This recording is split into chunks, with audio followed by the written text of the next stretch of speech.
natumbang mga palay at lubog sa tubig na mga pananim ang bumungad sa ilang mga magsasaka sa Igig, Cagayan dahil sa sunod-sunod na bagyo maging mga pag-ulan. Kabilang si Dominador Valentin sa mga apektado at nalugi. Minsan ayaw ko na sana ng mga saka dahil malaki ng lugi namin na magsasaka. Lalo ngayon, may kamura-mura pa naman ng palay.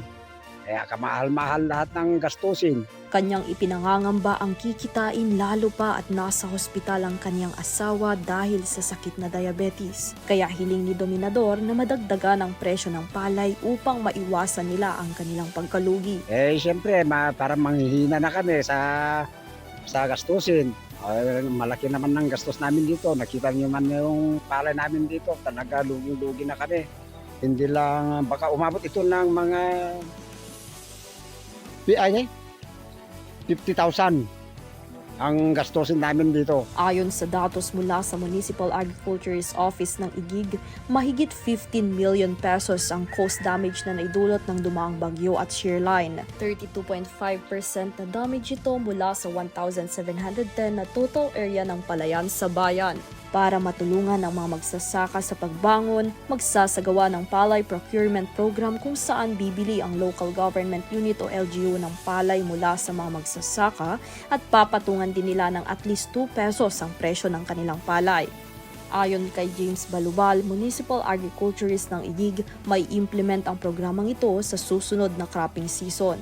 Na ang pakay noon ay bibili si LGU ng palay dun sa mga farmers natin, no?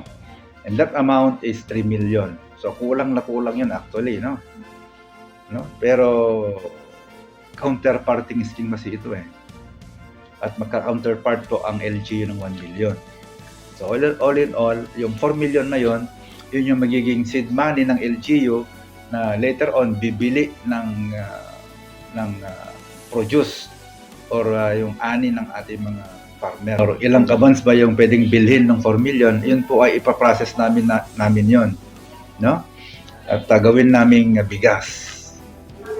At yung bigas na yon, yun din yung bebenta namin dito lang po sa bayan ng Igig at a lower price. Ani pa ni Balubal, madadagdagan ng 5 million pesos ang pondong ibibigay sa kanila pagkatapos ng first implementation ng programa.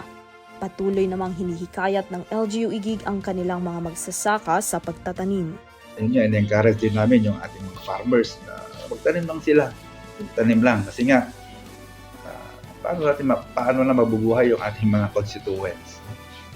Wala tayong kakainin kung wala po ang ating mga farmer. Mula rito sa lalawigan ng Cagayan, Joanna Viray para sa mata ng Agila, Northern Luzon, matatag, matapang, matapat.